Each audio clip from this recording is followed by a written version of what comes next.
আজকে ঋতুপর্ণাকে নিজে ভলেন্টিয়ার করেছে, নিজে থেকে বলেছে যে আমি বলবো। এত ভালো লেগেছে আমার, কিন্তু খুবই দুর্ভাগ্য যে আজকে আমাদের অ্যাটেন্ডেন্স খুব কম। এবং আমিও অত্যন্ত দুর্ভাগা যে ঋতুপর্ণাকে যতবার অনুষ্ঠানে আমি ভেবেছি যাবো, কোনোবার গিয়ে উঠতে পারিনি। এবং আজকেও বিশ্ববিদ্যালয়ের দুটো গুরুত্বপূর্ণ দায়িত্বে আমাকে বেরিয়ে যেতে হবে, তো আমি শুনতে হতে পারবো না, কিন্তু আমার একটা লাইভ করা হচ্ছে। নিশ্চয়ই আমি এটা ইউটিউব থেকে শুনবো। এই ঋতুপর্ণা দিলেই ভীষণ মানে বহুল প্রশংসনীয় এই প্রশংসিত এই কাজ, এবং আমি আশা করব ঋতুপর্ণাদি আরও এগিয়ে যাক, আরও ভালোভাবে কাজ করুক, এবং আজকে যে কজন আমরা থাকবো তারা একদম মন্ত্রমুগ্ধের মতো আজকের সেশনটা। ঠিক আছে, আমি খুব ফর্মালি বিষয়ে যাচ্ছি না, কারণ আমরা ঋতুপর্ণা, ডক্টর ঋতুপর্ণা বাসু, এবিসিডি এসব বলতে বুঝে নিই, আমাদের ঋতুপর্ণা দিন হিসেবে জানি, এবং আমি চাই সারা জীবন সে আমাদের ঋতুপর্ণা দিন হয়ে থাকুক।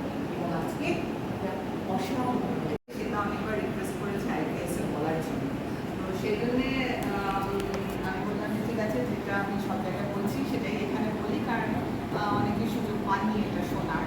আর হ্যাঁ, এটা কিছুটা এটার মূল আইডিয়াটা কিছুটা আমার থিসিস থেকে নেওয়া। বৈশাখী অনেক কিছু বললো আজকে, অনেক ধন্যবাদ বৈশাখী।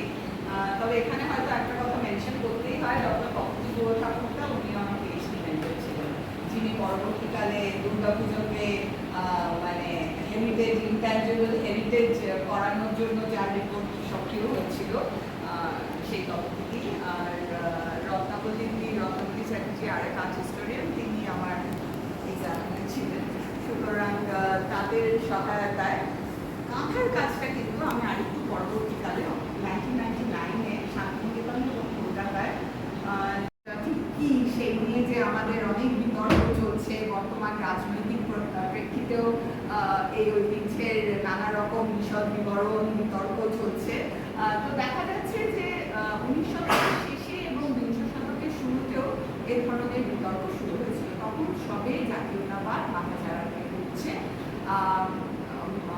1905 সালে বঙ্গভঙ্গ হয়েছিল, বঙ্গভঙ্গ বিরোধী আন্দোলন শুরু হয়েছে, এবং সেই সময় থেকেই স্বদেশী আনা একটা জোয়ার এসেছিল বাংলাতে বিশেষ করে, এবং অন্য ভারতবর্ষের অন্যত্র নয়, কিন্তু বাংলাতেই এই জোয়ারটা এসেছিল স্বদেশী আনার।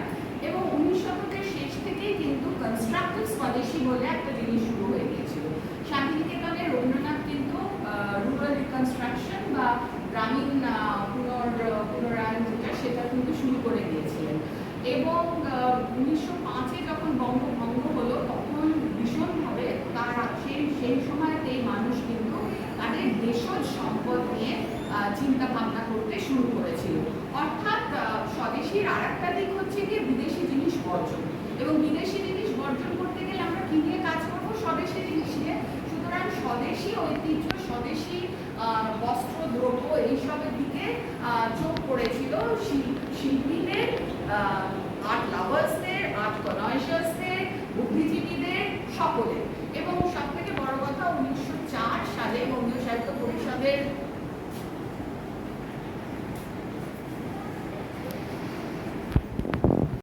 গ্রামের আউল, মানে কাঠের পুতুল ইত্যাদি সমস্ত কিছু নন্দন মিউজিয়ামে কলাভবনের আছে, একদম দাম করেই করা আছে, সেগুলো কিন্তু একটা যে কাজ হয়েছে তা না। যাই হোক, কিন্তু যেটা হলো সেটা হচ্ছে এই দেশজ শিল্প ভাণ্ডারের দিকে একটা নজর দিল, এবং ঠাকুরবাড়ির দক্ষিণের বারান্দাতেও কিন্তু এইগুলো নিয়ে শিল্পীরা আসতেন, লোকশিল্পীরা আসতেন, পট গান গেয়ে শোনাতেন, এবং ইবি হাবল, একে কুমারস্বামী এই সমস্ত বুদ্ধিজীবীরাও কিন্তু সেগুলো কিনতেন। সুতরাং লোকশিল্প ঘরোয়া শিল্পের থেকে একটা বিনোদনের জায়গা তো বটেই, যেটা গ্রামেগঞ্জেও বিনোদন দিত, তার থেকেও একটা বিপণনের জায়গায় আস্তে আস্তে চলে এলো। 20 শতকের শুরুর দিকে বিপণনের জায়গায় চলে এলো, কারণ তা না হলে এটা বাঁচানো যাবে না। এরপরে আমি সোজা চলে আসি এই যে জায়গাগুলোতে কাঁথা শিল্প পাওয়া যায়, পশ্চিমবঙ্গ, এবং তখন আমি যে সময়টার কথা বলছি ঔপনিবেশিক ভারত, আনডিভাইডেড বেঙ্গল ছিল, এইটা বাংলাদেশ, এটা কাঁথাতেই করা বাংলাদেশ। এবং এটা লেখাটা আমি আরো পরবর্তীকালে এখানে ভালো করে দেখা যাচ্ছে না, আর একটু আমার ল্যাপটপটা আগে হতো, মানে গভীরভাবে এটা বলা যেত যে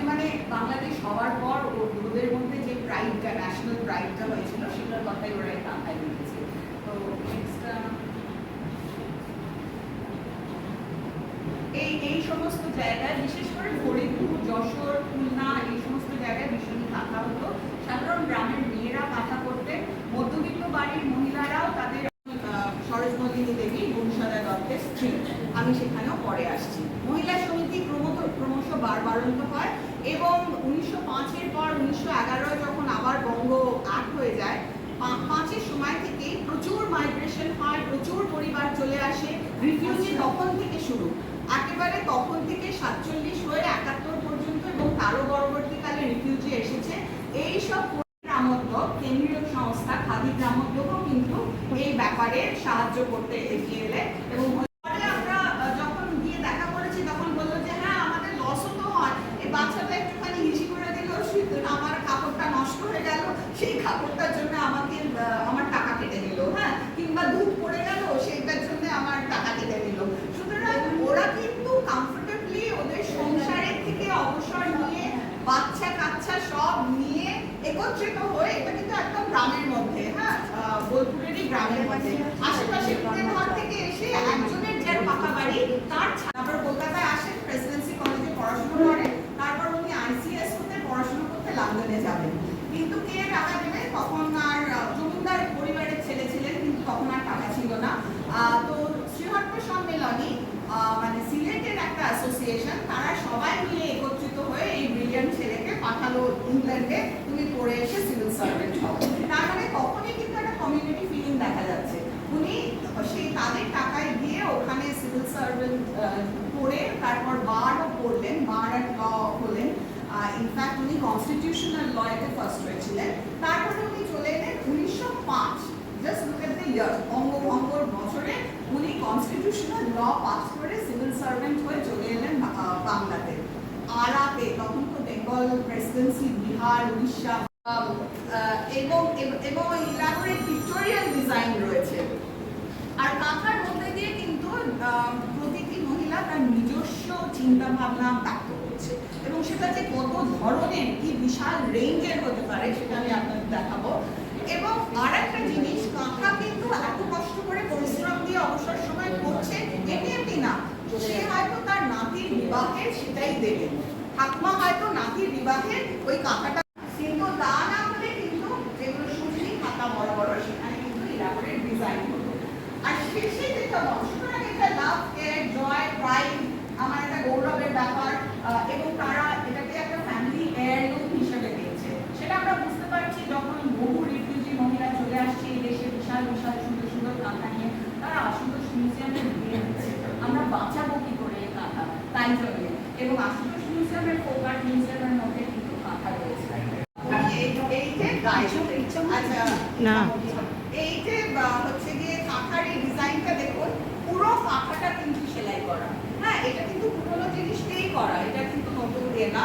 আর এখানে ফ্লোরাল ডিজাইনস পাবেন, ফোলিয়েজ ডিজাইনস পাবেন, ময়ূর পাবেন, হাতি পাবেন, মানে আমাদের প্রকৃতি, গ্রামীণ প্রকৃতি একেবারে কাঁথার ওপর মহিলাদের সৃজনশীলতার মধ্যে দিয়ে, তাদের স্মৃতির মধ্যে থেকে চলে এসেছে। অনেক কিছুই তারা হয়তো নিকটস্থ টেরাকোটা মন্দিরের ডিজাইন থেকে নিচ্ছে, অনেক কিছু তারা অ্যাকচুয়ালি দেখছে, আর রাজার বা জমিদারের কর নিতে আসছে, ইয়ে দেখছি।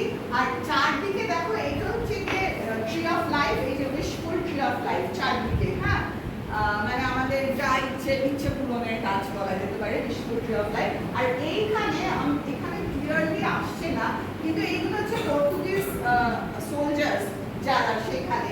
এইটা হচ্ছে বাবু বিবিদের একটা ইয়ে, দেখো এখানে চেয়ারের উপর বসে একজন হাওয়া করছেন জুতো পরে, হ্যাঁ, এই ড্রেসগুলো, এই যে জুতো পরে সমস্ত এগুলো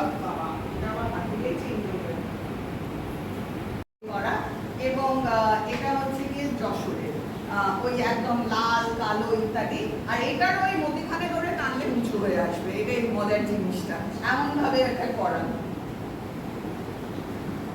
আর এইগুলো হচ্ছে চোখ টাকা, এটাকে চোখ টাকা ডিজাইন করে, ডিজাইনে যাচ্ছে না। এটা হচ্ছে রুমাল কাঁথা, অনেক ধরনের কাঁথা আছে তো, রুমাল কাঁথা ওটা একদম সিম্পল। রুমাল কাঁথার মধ্যে দেখো ফিশটা is considered to be very sacrosanct, মানে বিয়ে মডার্ন আর্টের সূচনা হচ্ছে একেবারে হুবহু সেরকম, মানে মুখ ফুটটা লম্বা আর ফিগারটা এরকম ট্রায়াঙ্গুলার প্যাটার্নের। সুতরাং কাঁথার মধ্যে কিন্তু মডার্ন আর্টের অনেক সিম্বলিজম চলে আসছে।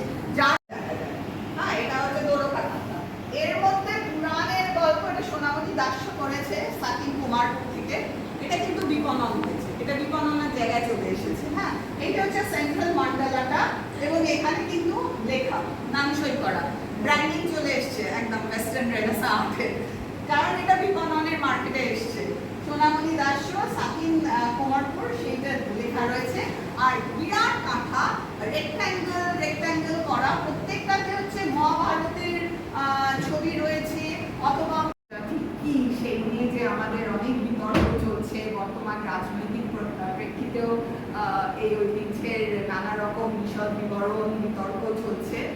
তো দেখা যাচ্ছে যে 19 শতকের শেষে এবং 20 শতকের শুরুতেও এ ধরনের বিতর্ক শুরু হয়েছিল। তখন সবে জাতীয়তাবাদ মাথাচাড়া দিয়ে উঠছে। 1905 সালে বঙ্গভঙ্গ হয়েছিল, বঙ্গভঙ্গ বিরোধী আন্দোলন শুরু হয়েছে, এবং সেই সময় থেকেই স্বদেশী আনা একটা জোয়ার এসেছিল বাংলাতে বিশেষ করে, এবং অন্য ভারতবর্ষের অন্যত্র নয়, কিন্তু বাংলাতেই এই জোয়ারটা এসেছিল স্বদেশী আনার। এবং 19 শতকের শেষ থেকেই কিন্তু কনস্ট্রাক্টিভ স্বদেশী বলে একটা জিনিস শুরু হয়ে গিয়েছিল। শান্তিনিকেতনে রবীন্দ্রনাথ কিন্তু রুরাল রিকনস্ট্রাকশন বা গ্রামীণ পুনরায়ন যেটা, সেটা কিন্তু শুরু করে দিয়েছিলেন। এবং 1905-এ যখন বঙ্গভঙ্গ হলো, তখন ভীষণভাবে তারা সেই সময়তে মানুষ কিন্তু তাদের দেশজ সম্পদ নিয়ে চিন্তা ভাবনা করতে শুরু করেছিল। অর্থাৎ স্বদেশীর আর একটা দিক হচ্ছে গিয়ে বিদেশি জিনিস বর্জন, এবং বিদেশি জিনিস বর্জন করতে গেলে আমরা কি নিয়ে কাজ করবো? স্বদেশি জিনিস নিয়ে। সুতরাং স্বদেশী ঐতিহ্য, স্বদেশী বস্ত্র দ্রব্য এইসবের দিকে চোখ পড়েছিল শিল্পীদের, আর্ট লাভার্সদের, আর্ট কনয়েশার্সদের, বুদ্ধিজীবীদের, সকলের। এবং সব থেকে বড় কথা, 1900